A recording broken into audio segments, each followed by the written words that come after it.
Is this your first film to shoot in Oklahoma, being an Oklahoma native? Yes. No, I didn't. As I said before, I didn't know anything about the movie industry, which is why I almost didn't do it. Yeah.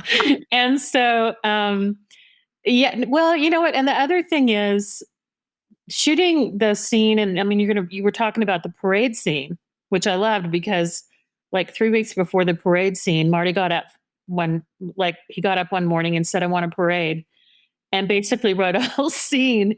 And we had 3 weeks to put that together. And so, and they're shooting it on basically the main thoroughfare of Pahaska, where I grew up. And so, growing up, I had watched the town slowly decline.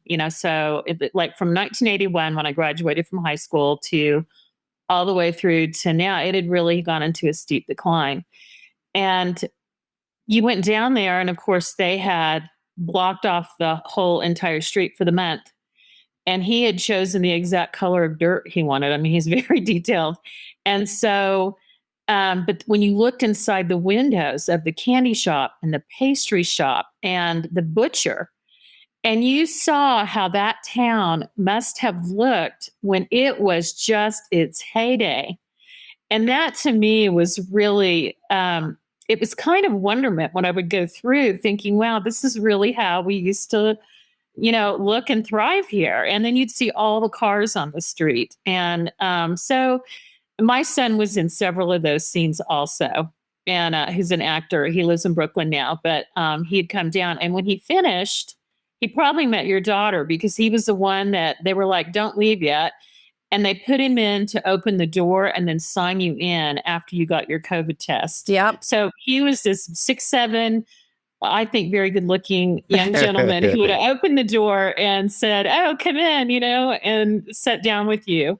So, and the other thing I think really about all of Oklahoma is, everybody has been slowly trying to get where they've been going with this. I mean, Sterling Harjo certainly has been, just absolutely pushing this large rock up a really big mountain for a long time.